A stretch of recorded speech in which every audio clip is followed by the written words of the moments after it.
Well, thank you so much for being here. And I want to do something. We all had coffee, so let's stand up. Please, everyone stand up for a second. Let's breathe in. If anyone wants to jump, jump. And that way we'll get the adrenaline going. And it's anyone wearing headsets? No? Okay, good. I'm gonna go in Italian really quick.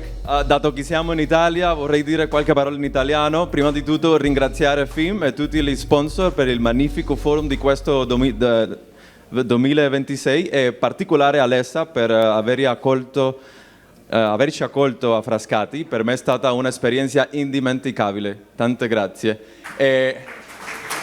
Basically, I'm just thanking FIM and all the sponsors, and especially here ESA at Frascati for all this wonderful forum that we've had. Yesterday was also particularly interesting.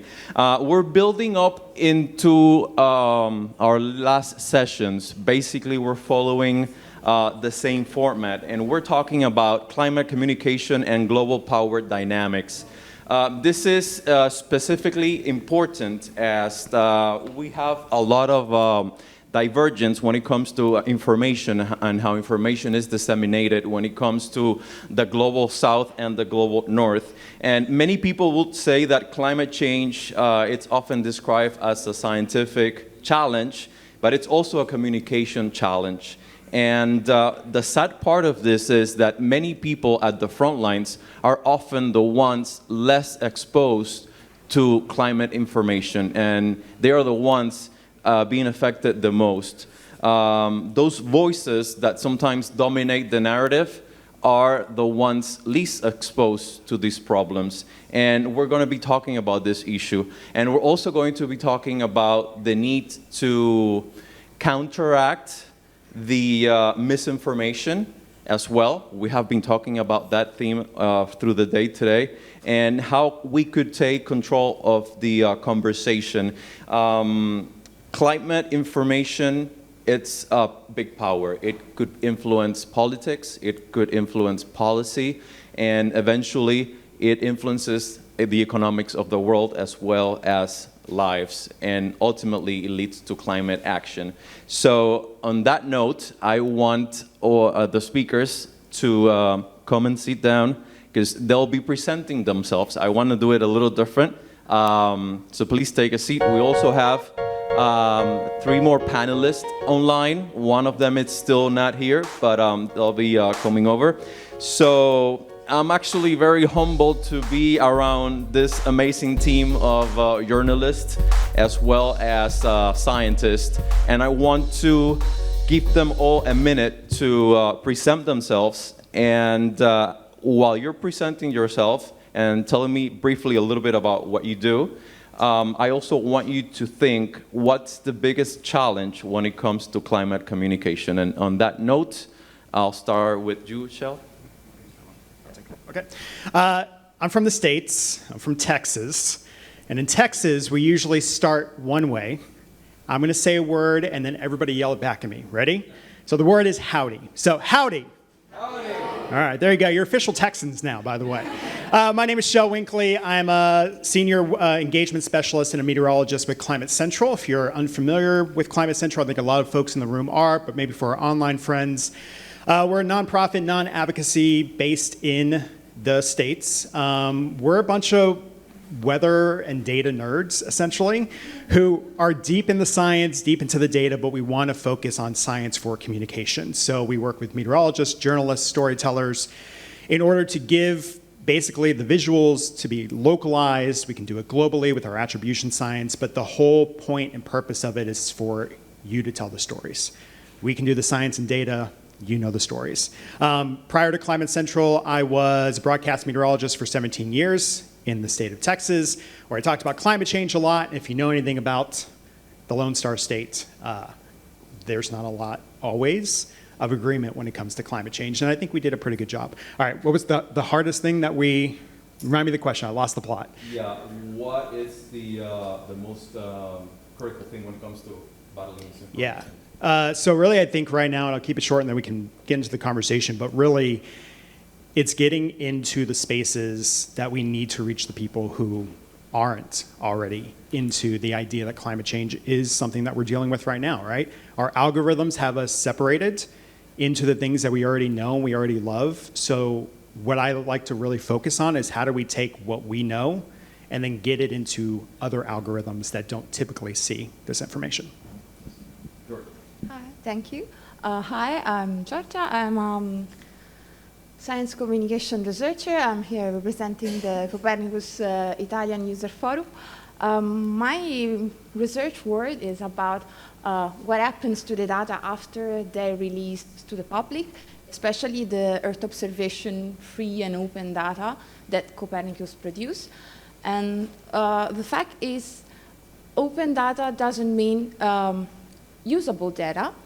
We need to understand them, and we're trying to understand how people understand the data. So it's a whole chain of people understanding each other. And I think that this is the main point in science communication, because climate change is the wicked problem when we speak about how to communicate, because it got a lot of uncertainty, it have a huge time and geographical scale, and people cannot really relate to it, but they are the ones that are affected by it. So we have to try to understand what they really need and how they need to be informed. And that's more or less that's all. Perfect. Michael, tell us a little bit more about what you do. I mean, we got a chance to meet you yesterday. It was a wonderful experience. And also, what's the biggest challenge when it comes to climate communication? Thank you, Ariel. So yes, my name is Michael Booth. I'm here representing ESA. We're very happy to have everybody here. You might have remembered yesterday's tour around the facility. I work a lot with the fee experience and the data visualization showcase that is the Esrin Visitor Center and that nice space there. My background is in multimedia and visual arts. I started out as a filmmaker, a natural history filmmaker, so you might have seen wildlife films in National Geographic, BBC, that sort of thing. I did that for many years. And then I jumped into the UN system, the UN Environment Program, so I did a little bit of a zoom out from a specific species of animals, then back to ecosystems with the UN, and finally now I've really zoomed out to the planetary level of perspective, let's say. And I would, answering your question on climate change, what is the most challenging thing? And I echo the comments here. I think we did a disservice at some point not knowing and talking about climate change as this thing that was melting our polar ice caps, and we grabbed the polar bear and the penguin as symbols of this change that was happening, and now realize, ooh, that was quite far away from the daily life of each person, and also in scales that do not match even my own lifetime. So why should I care? And yes, we got a lot of people to care, but now we're seeing that we missed a bunch of people, and we need to bring that closer to what it means for people's daily lives, I think.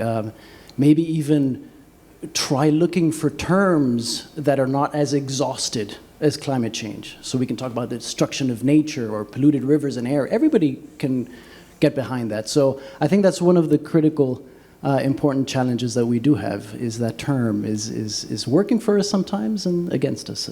Perfect. So now let's move on to our panelist online. Mauricio, do we have Mauricio available? Hello, Mauricio, how are you? Mauricio Velázquez. Hi, how are you, Ariel? Very good. Please introduce yourself, and also have this in mind at the end. Tell us what you think is the biggest challenge when it comes to climate communication. Sure. Well, I am a biologist. I have been working in CAF, Development Bank of Latin America and the Caribbean during the last 17 years. At the beginning, I was working with safeguards, trying to protect the ecosystems, biodiversity, and also people that live in those beautiful places. But after that, I started to do more green financing in order to try to create some solutions or to find some solutions to problems, climate problems, and also biodiversity and conservation problems in the region. And for me, the biggest challenge is to let's say, we have scientific data, but that data have to be transformed in order that the decision makers can understand that easily and can do can find solutions and implement them. Basically, there is a sort of problems and barriers in communication, in interest, economical interest, and political interest in the middle of that. But I think that I believe I am very optimistic that we can find solutions in the region that can be also exported to the global landscape. Thank you so much. And we also have Andreu ESCRÍVA. Andreu, are you there? Please go ahead, present yourself. How are you? Thanks for being here. I think you're muted, Andreu. Go ahead. Okay. Do you hear me now? Okay. Good afternoon, and thanks for inviting me to this workshop. I'm an environmental scientist from Spain. I then did my PhD in biodiversity, so I begin this journey from a scientific place, let's say it that way. But then I began to write about it. I've written 5 books about climate change and the biodiversity crisis, and also I try to write everywhere I can, for example, as in El País, the newspaper, or many other journals, also scientific journals, if I can. I work mainly as an environmental technician, climate change technician in my city council, but everything I do besides that, it's focused on how to tell the story of climate change. And answering your question, I think the most important thing, as it has been said before, is how to link climate change to the people's lives so they really feel that it matters, that it affects their lives. Here in Valencia, I've tried to do it in even jokes. I have to put some humor in there because the polar bear and the penguins are so far away from the Mediterranean. And I have even linked it to the paella, you know, the famous national dish. So I've been trying to explore new ways to tell it, and I think that's the challenge. Also, bring back how to bring back the momentum from 2018, 2019, where there was this pulse of climate action around the world, and now it has been somehow lost, and I feel that's really important too. Thank you, Andreu. And I have to say, I was looking at your biography, and it's very impressive. When I read the titles of the books, I'm actually very intrigued. I want to see if I'm able to go to Spain and get a hold on a few of those books, because they seem extremely interesting. I do not know if we have Andrea OBAID online. If we do, please let me know. If not, we'll continue and we'll move on. So I guess we don't have her yet. She'll join us. So now I'm going to sit down because I'm sweating bullets here with this coat. And let's move on the conversation to some questions that I have for you. And I'm going to start with you, Giorgia. Where do you see the biggest gap between what we call, scientific, real scientific information, and how the public understands it? Okay, good question. Very interesting. Let's say it depends on who is this who. Who are we talking to? Let's say the general audience, especially in your field. You deal with all this information, scientific information, and basically has to be translated to an audience that's not this audience. Let's think grandma, grandpa. I think that the gap is the fact that people freeze where they do not understand, and where they don't understand, they don't trust you, and because trust somebody that is telling you something that you don't understand leaves you to only two choices. Or you obey, like, okay, I do it, I don't make questions, or you reject it. And so we have to put ourselves in between and try to create this sensation that we are speaking to them in a way that it's meaningful for them, to create meaning. And we have seen that in our research about the Copernicus outreach processes, that trust is the first drivers in most of the outreach efforts.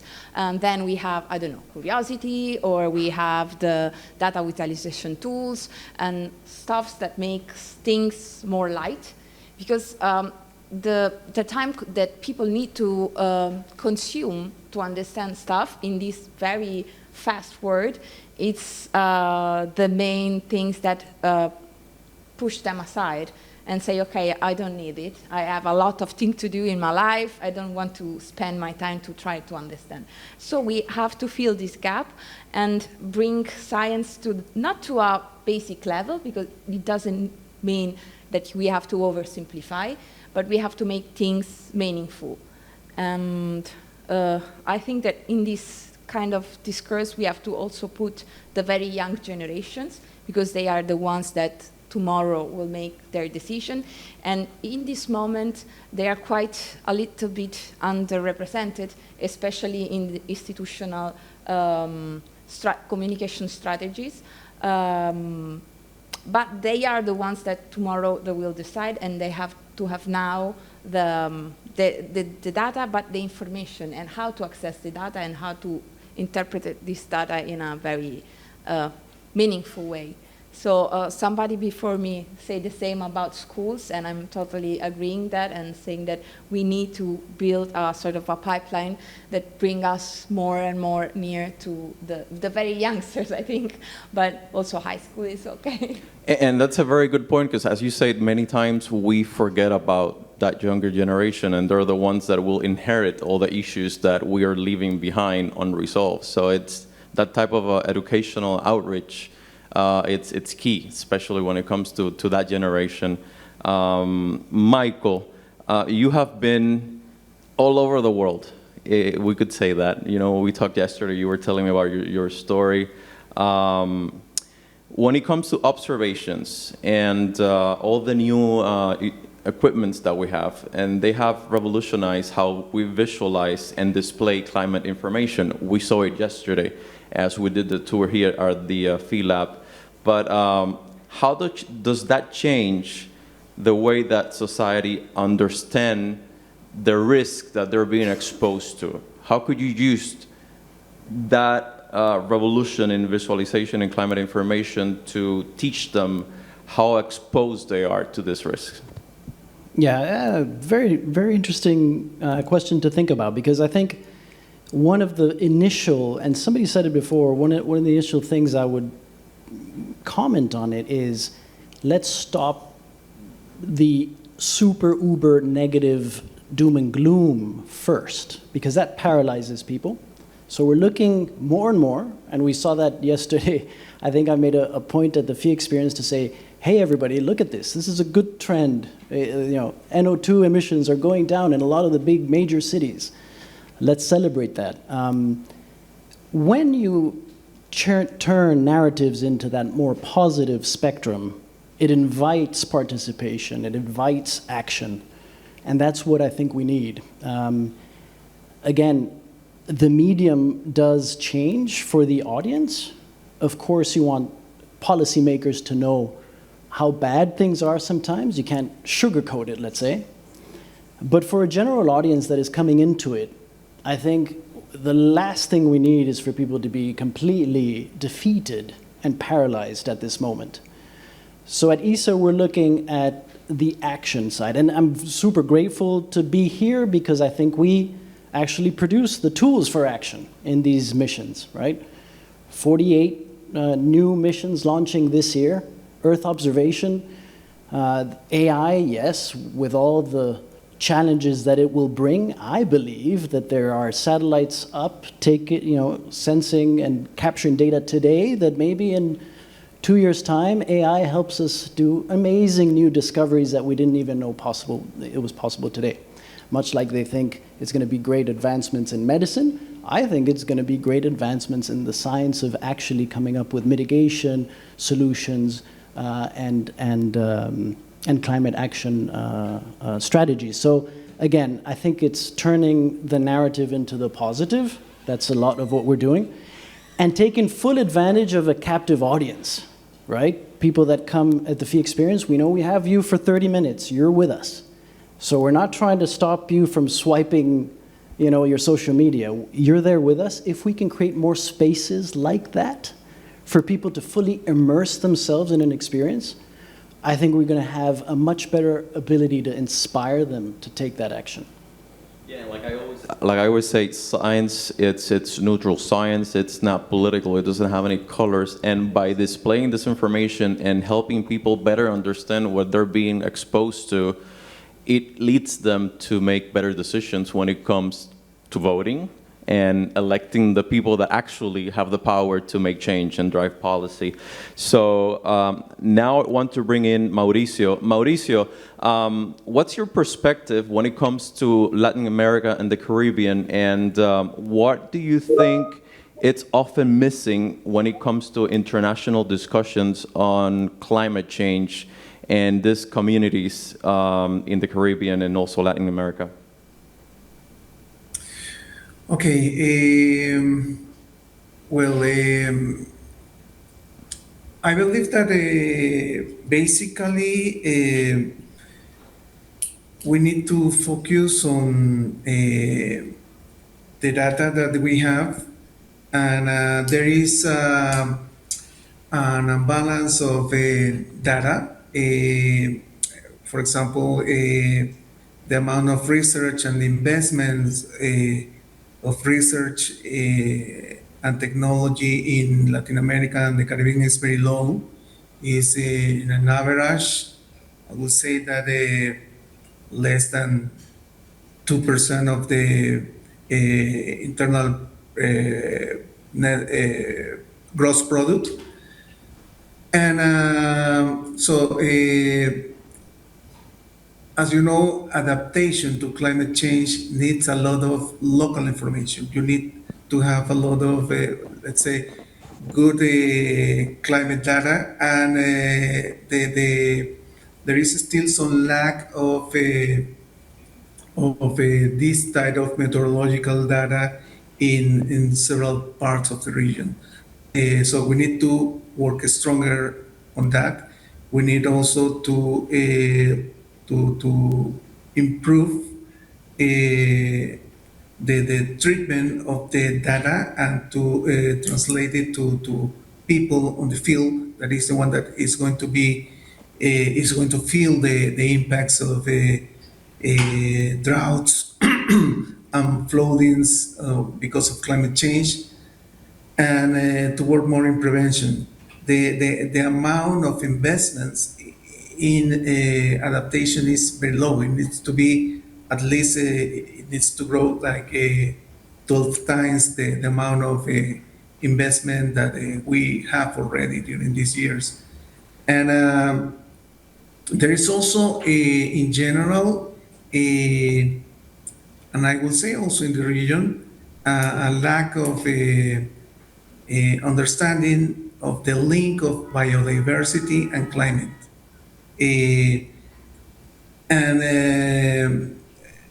We base our development in the exploitation of natural resources, and sometimes that use of natural resources is not sustainable. So we need to change that in order to be a region of solutions, because on the other hand, we are rich. We are richer in biodiversity. We are richer in ecosystem services than many other, well, I will say most of the other continents and the regions of the world. Latin America has more than 50% of global biodiversity. We have 11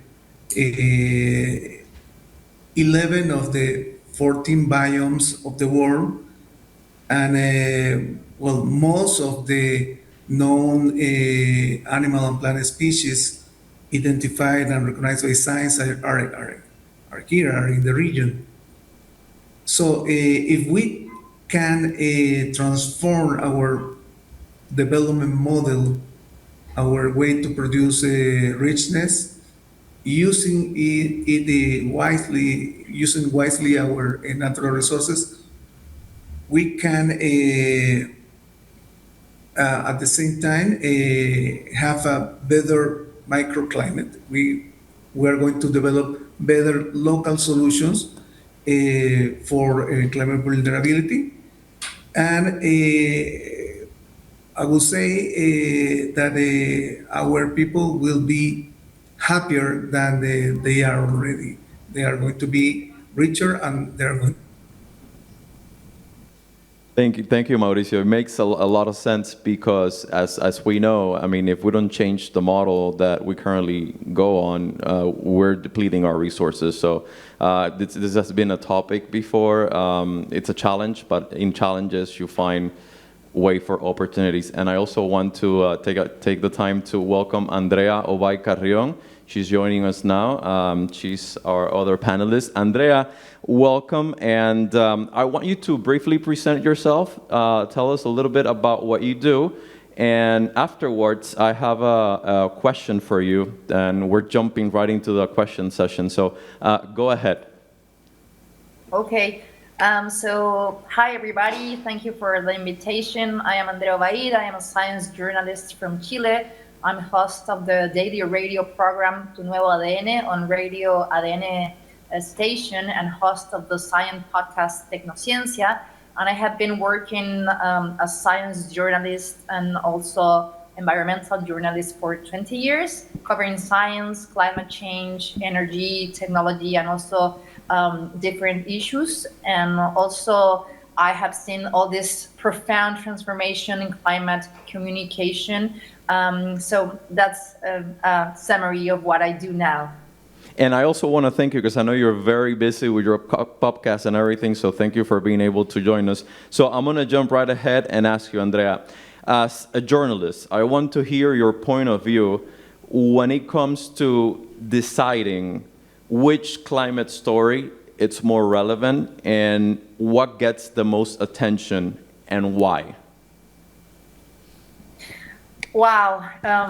I think that climate change is now part of every conversation. And I think also a very important point is that it appears in political debates and economic discussion, also investment decisions and public policies. And it affects how governments make decisions and how societies imagine their future. I think that is one of the biggest stories that I have to cover every day in a daily radio show, a live show also. And also I think that as journalists, we are not longer simply reporting scientific discoveries. We are now increasingly covering the intersection of science, politics, economics, and public trust. And also I think that is what we're experiencing today in Chile with this new government. And also what we see as climate leaders in Latin America, because, for example, here in Chile, the country adopted a climate change framework law, promoted also renewable energy development, and established ambitious climate goals. And I think that the main stories now is how to cover with a neutral position, experience all this significant political transition, but also putting everything in a perspective that we don't have to misinformate people. And also we have to cover now in Chile stories that come from the Minister of Environment, comments were interpreted by scientists as environmental organizations as questioning aspects of the scientific consensus regarding human-driven climate change, for example, that come from authorities. And I think that is what I am doing now, the stories that are every day in the radio, and I have to interview people from all this ecosystem to show the different visions of what. It's okay. You could pay attention to him. Don't worry. Tell him we say hi. Hi. Yeah, say hi. Hello. He's my son. He's the future, now. so he should be part of the conversation. Yeah, he's a native ecological. Thank you so much, Andrea. I mean, what you say makes a lot of sense because at the end of the day, you know, we have the power to drive policy, which is a theme that we have been hearing. And by driving policy, we can affect change, and hopefully it will lead to more effective climate action. So now I want to bring it back home here to Shel, and you have a little video that you wanted to show us. I don't know if you want to show it before my question or after, but basically my question to you is, you're an excellent communicator and content creator, especially when it comes to social media and telling the climate science story in a way that's easily understood, and also helping other professionals understand the science. How do you prioritize what you think is most important, and how do you combat the noise in the system, those naysayers, the people that do not believe in what we do? So on that note, go ahead. Yeah, first of all, that was a perfect intro. I'm not saying I planted him there, but that was perfect. I think the first thing is, all of us in the jobs that we do in our communities, you have people that listen to you, you have people who value what you say, and it's because you are real. That was a real moment that we're gonna remember at FIM forever, right? Like that was a perfect moment. So I think just be yourself and be real. And so for me, I wanna bring meteorology and climate change together. Like, what is that piece? But I would say for me, how I stay real is, let me ask you this. Why did the bike fall over? Why did the bicycle fall over? Was it an earthquake? It was too tired, right? Dad jokes. So I read an article recently that said one of the best things to happen to science is dad jokes, right? Because it, like Michael was saying, you're scrolling, oh, that's terrible. You're scrolling, oh, that's not a good story. You're scrolling, oh, a cat video. Okay, I'll stop there. You know why I brought the earthquake? Because we had a big earthquake north of Cuba last week, and we felt it. I mean, I didn't feel it in Florida. So there were a lot of memes because, you know, it was a little tremor, and the memes were like plants slightly moving. So when he mentioned the bike falling, I just reverted back to the earthquake. It's like sorry. The chair that fell over the hurricane. It's rebuilt. Yeah. So for me, you know, I think the way to get into the conversation is know what the conversation is. One thing that we talk about all the time is, yes, social media is a daunting place. Some of us are on it, some of us aren't. But if we want to be part of the conversation, we have to be where the people are conversating. And so the way that I do that is with rapid response. And what I always say is that, you know, as meteorologists, people are asking us why. Why was this one worse? And so my example that I'll tell you is, we just had a tropical storm in Texas and in the United States, still happening right now, Tropical Storm Arthur. Wasn't much of a cyclone, but man, it is creating so much rain and so much flooding. Last year in Texas, we had the Texas Hill Country floods, another tropical system that really was nothing. Didn't even make the news because it was nothing, it was short-lived, but then the remnants of it created a lot of rain. So use what people know, because people know where they live. Why did it rain so much? Well, we know that this area is prone to flooding. We know that this tropical system got stuck and couldn't go anywhere, so it rained a lot. We know this, we know that. But then to answer that question, it's the last but why. And that last but why, the what has changed, why was this one different than the one I remember 10 years ago, is climate change. So that's how you get into the conversation. It's not by forcing it on them all at once, but like resonate with them, connect with them with what they already know about the place they live, and then bringing climate change into that conversation. So if you want to show the, yeah, so what I love doing is talking, and so I do a lot of short form videos. So Ariel asked me to put a couple together, so I stitched a few together for y'all.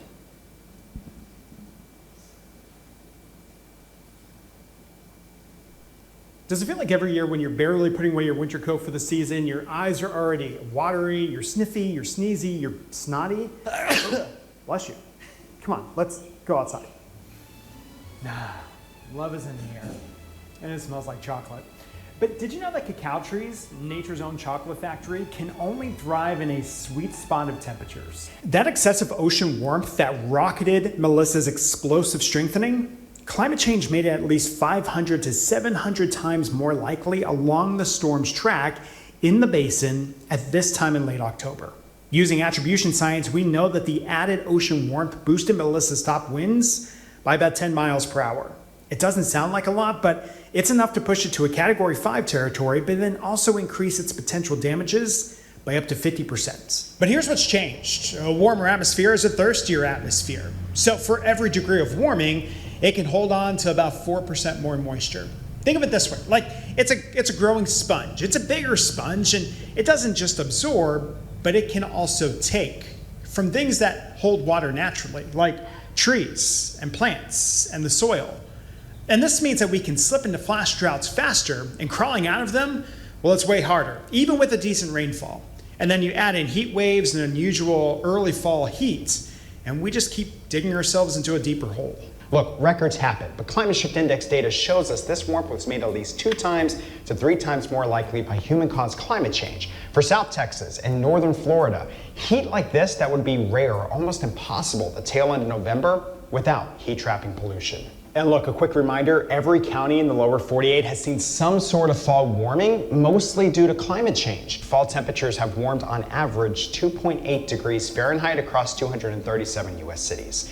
Cooler days still happen in this season, just the warmer than average ones, those are winning out. All right, I gotta get these lights up, but for you, go check out the data. It's up right now at csi.climatecentral.org. Do you know what the first comment on that last video where I'm putting up, my Christmas lights were up, by the way. So these are my extra lights that I haven't used in years, but you know what the first comment was on that video? You're still using C9, you're using so much energy, right? That's what they focused on because they weren't attacking the science and what I was saying. They were trying to find whatever they could to try to attack and kind of discredit. So you gotta get past that. I think the last thing I would say is just when you go about these things, I get the opportunity to talk to meteorologists and to journalists, so I get to make my entire content focused on the climate story. But think about the things that people love. So it doesn't have to be a full thing about climate change. What if it's a baker who's baking a chocolate cake? And just like a little 5-second mention about how climate change is impacting the price of chocolate. Or, you know, those little moments stack up. The World Cup. We don't have to talk about the heat the entire time, but just little moments here and there, those hydration breaks. We could just say, hey, today, we know that climate change made this heat that these players are feeling, that you as a fan are feeling, 5 times more likely. And it's those little moments that just sit back here and eventually come into the conversation. Little moments like the one we just had. Exactly. So thank you so much. Andreu, I want to bring it back to you, and I want to ask you this question. Overall, we have seen, especially in the US, in the past years, that the way that climate conversation it's moving in the general media per se has been a little bit constricted or limited at times. And sometimes, I don't know, Andreu, are you there? Are you listening to me? Yeah. Okay, perfect. So sometimes I would say that the conversation concentrates more on climate change as a future problem, but we know that that's not the case. A lot of communities are already being affected everywhere in the world. So as a journalist, what's your perspective on moving that focus and creating momentum for stories that are more today, more representative of what's happening in the present? Well, that's a difficult question also. I usually use a photo of the 1950s. I think it's from 1950. It's a couple of children. They are sweating and they are very hot. And the photo says something like, maybe these children are hot, but they are going to experience much warmer years than their fathers and grandparents. So the thing is, if we were writing this 75 years ago, how is that climate change is still something about the future? Is still something about the future generations and everything that has to come here and everything that will be done in the future? The problem is that, for example, here in Spain, there has been a study done among the young people, and more or less 50% say that it's a catastrophe, there's no way out, so let's do nothing. And the other 50% says, okay, they will sort something out, they will find a solution, they will innovate our way out of this mess, so we don't have to do anything. So that's a real problem, because there's no one, almost no one, that feels that they have to do something because it's in the future, and or either there's no way out or someone's gonna figure it out for me. The thing is, it's happening. It's happening right now. It's been happening many, many years. Here in Spain, we have temperatures that people say, okay, it's only 30 degrees Celsius. It's fine for June. It's not fine. In Valencia, it used to be 25 degrees. When in the 80s, in the 90s. This is not fine. You can ask anyone who grows anything on the land, especially, for example, the winemakers. It's getting very difficult to transmit this, because I have this fear. Well, it's not a fear. It's a real fear that something's happening, that we are normalizing these extremes. So we are incorporating the weather extremes into our daily lives. As you remember, Valencia suffered an extreme floods 2 years ago. It was terrible. More than 200 people died. Attribution studies told us that it was 20% more intense due to climate change.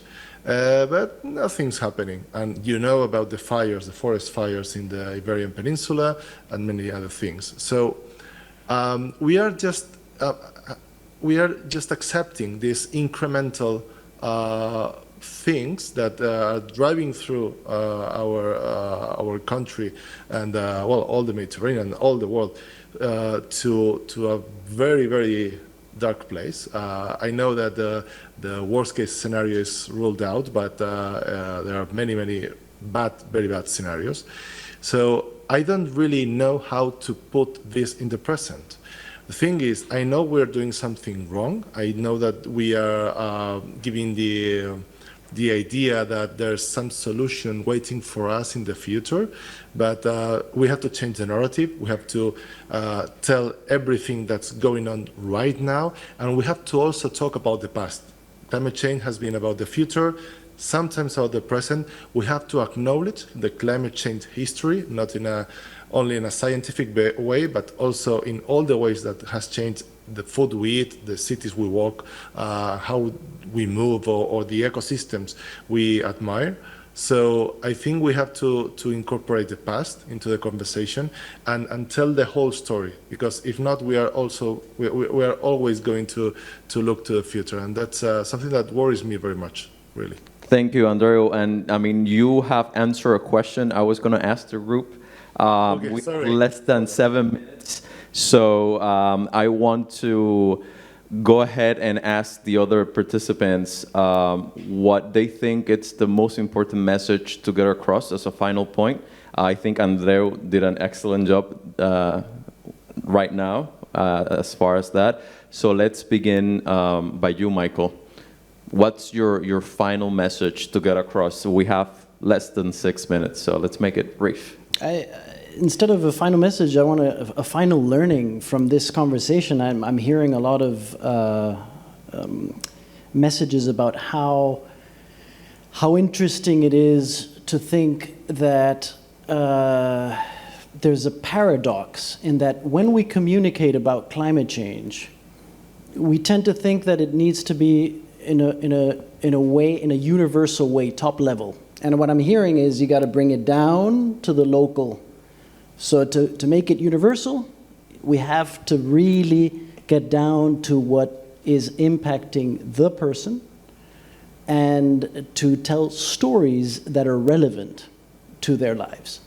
And if people are today worried about security, if they're worried about the tense geopolitical climate, then what are the stories that we can tell about the environment that are linked to these?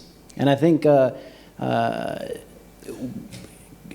it reminds me that, of course, ESA is taking a lot of this seriously because we're talking about dual use now of our Earth observation missions, which means they will have an aspect to them that is about European resilience. So it means that we are taking other issues seriously because we recognize they're all interconnected. So I think that's the takeaway that I get. To try to make it more universal, we got to go local, if that makes sense. It's a paradox. No, it makes sense, at least to me, when it comes to working on stories. Giorgia, what's your message? Okay, I've read something about it before, so I will read it, but I want to tell everybody that communication isn't a decoration on top of climate science. It's the infrastructure that decide who's in the room, because who controls the format, so how data are structured, framed, presented, controls who can act on them. And I think it's a very important thing if we want to be shared upon everybody. And yeah, that's it. Communication isn't the final step. It's the part of the process. Perfect. Shel? That was right where I was going to go. Yeah, that's perfect. We were talking about this earlier at lunch, but as we're building these really awesome tools and the way we're using the data, communication isn't the end product. It should be right there at the beginning, so we know that what we're building, we know that we can communicate it effectively. I would say the other thing about that is give people ownership, so bring them in. Remember, it's a conversation, we're not talking at them, so bring them into the process. Bring them in and make them feel like they are part of the science and really get interested in it. And yeah, once you post something, once you publish something, once you go on air, whatever your communication method is, remember that that's not the last thing you do. There's still the conversation that comes after that. And living life in the comments, as we all know, it's not fun, but you can make a lot of progress there if you keep that conversation going.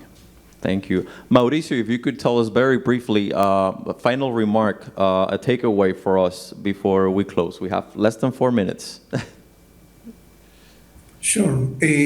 Well, basically, I will say that we need to focus on local solutions and specifics and ecosystem dependent. We have to stop pilots and to start to scale. We have a lot of solutions developed in the region and also worldwide.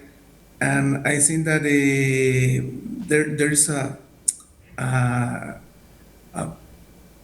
well, I don't know how to say, but many people prefer to keep doing pilot studies and sometimes some applications, but repeating a lot of efforts. But I prefer to start to scale solutions that we know that already work. Perfect. I would say that. Thank you, Mauricio. Andrea, I want you to, in your closing remark, tell me about how we move this narrative more towards the global south and try to control that part of the story, give it more importance, especially for misrepresented communities. Yeah, I think that one of the main challenges for us as science communicators is also to prevent the disasters, because I think that disasters are non-natural, are responsible for a lot of bad decisions. So we also, as journalists, need to save lives and also to ensure that people understand the consequence of climate change in their territories. And also, I think that we have to work understanding that now the science evidence is in crisis, and we need to educate more the different audiences, work to limit the misinformation, like telling good stories that can connect with daily life of people that can change their ways of work or their habits. So I think that we have that challenges, like to limit the misinformation and also to prevent and save lives with our communication. Perfect. And I just want to close by saying that long after all reports are published and the conferences end, like it will happen today, what will remain is the choices that we make at the end of the day. So if climate communication is a form of power, let us use it to connect, to empower, and to give a choice to those that are unheard, especially in our own communities. Because I believe that when people are able to see themselves in the story, like we have said, they begin to believe that they can be a part of the solution. And at the end, I honestly think it's when real change begins. So thank you to all the panelists. We're running out of time, 20 seconds only. We made it on time. Thank you so much for your time and for joining us. Thank you. Thank you.